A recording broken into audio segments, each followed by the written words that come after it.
septembre. On est le 11 septembre. C'est le premier frottage frais que je trouve sur le secteur. Comment je fais pour savoir s'il est frais? Parce que des fois, avec le soleil, ça sèche vite sur le boulot. Je regarde en bas. Il y a un beau petit morceau d'écorce. Fait que ça ment pas. L'écorce est toute à terre. Il n'y a pas de feuilles par-dessus. Ça, c'est facile à constater. Puis, je vais le prendre en photo pour mon GPS.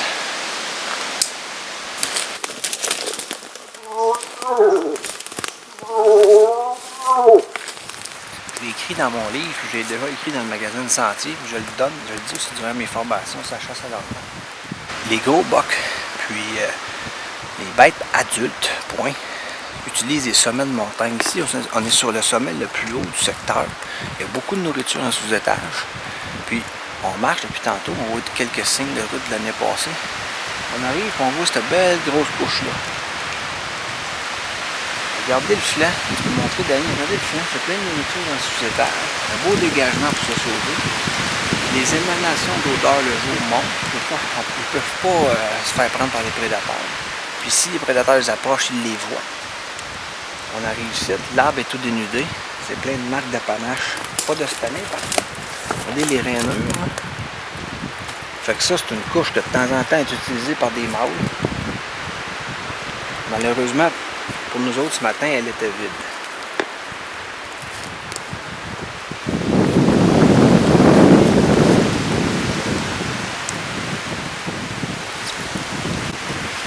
On suit la crête de montagne depuis tout à l'heure, je l'ai suivi fait hier aussi. Sur environ 3 km, il y a une sentier d'orignal qu'on perd par moment. Il y a des frottages à toutes les 3, 4, 500 pieds, juste là-bas. Les tops de montagne, il faut se donner la peine d'y aller. Bien sûr, c'est courant à monter, puis c'est courant à sortir une fois abattu. Moi, je suis sûr, dans un habitat comme ça, je suis têtu. Si je connecte pas le matin, je me dis toujours de me connecter la prochaine fois. Puis le matin, je rentre trop, m'entendre pas réceptif, peu importe. Je vais revenir. Hey, c'est pas des blagues, j'ai rarement vu ça, mais sur une crête de montagne, là, ce côté-là, c'est une falaise. Sur 3 km, ça monte. Il y a moyen de monter, mais pas une dernière qui monte là pour rien. Nous autres, on monte en se tenant après les racines. L'autre côté, c'est assez à pic, puis il y a un lac tout le long. On a une bande de bois de maximum 1,5 km de large. Tout le couvert il est propice. Il y a de la nourriture en sous-étage. Par moment, il y en a plus, par moment, il y en a moins. Sur au moins 5 km, ça ressemble à une ligne de frottage de chevreuil, à quelques exceptions près. La seule différence, c'est que les frottages sont plus espacés. On en trouve un autre. Il y en a un autre environ 1000 pieds plus haut. C'est sur 4 à 5 km comme ça. Je vais vous montrer ça à la carte tantôt, là, sur le montage vidéo. On peut facilement tirer une ligne du trajet que les orignaux empruntent dans ce corridor-là. Quelqu'un qui voudrait élaborer une saline, c'est une belle façon de travailler une saline, de la mettre directement dans le corridor. Facilement, entre 15 et 20 frottages des autres années de trouver. Puis 20, oh oui, c'est 20 certain. Il y a un autre arbre qui est pété, là, regarde. C'est vieux, ça. Là.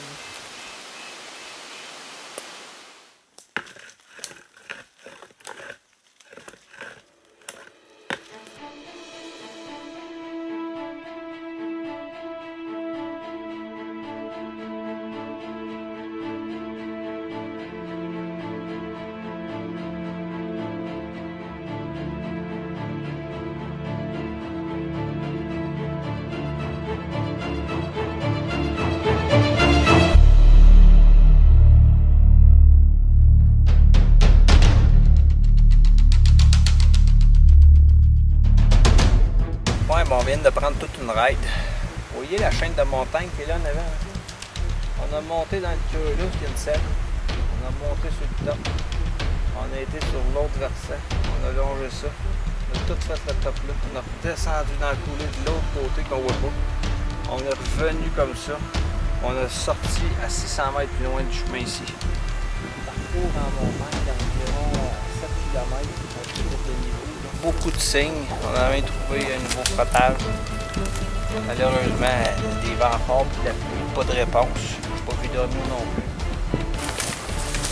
C'est un nouveau habitat propice. Elle est à peine froide.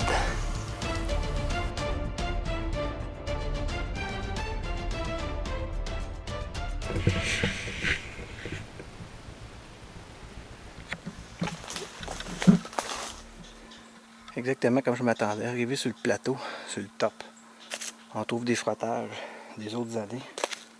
Puis, celle-là, je me demande s'il n'a même pas commencé déjà à le frotter. Des fois, il frotte un peu à la fin de la croissance avec les velours. Oh! Ouais, bien comme il faut les reineux. Il doit y avoir un beau gros mâle dominant ici quand ça période. Regarde dans un autre ici. Ouais, ça, d'après moi, ça vient d'être fait, ça. Il commence à gosser avec le panache, là. Il y en a un ici. On peut voir des marques des autres années, probablement un jeune mâle. Ça monte. Tu vois au fil des ans, toutes les marques. Jusqu'en haut, là.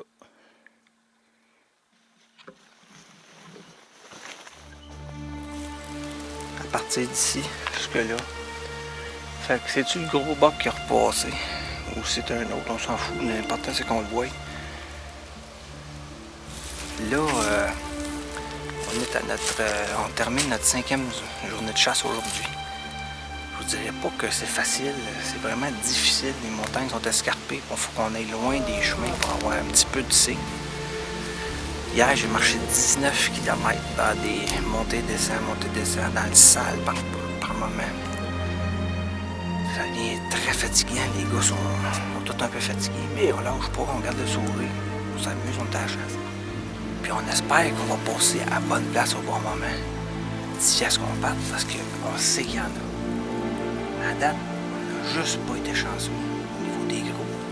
On a fait les difficiles en début de semaine.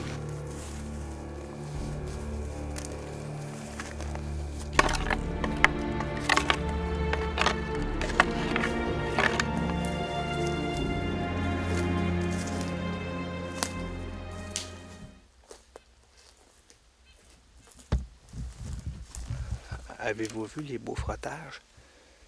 Ça, c'est l'année passée, ça.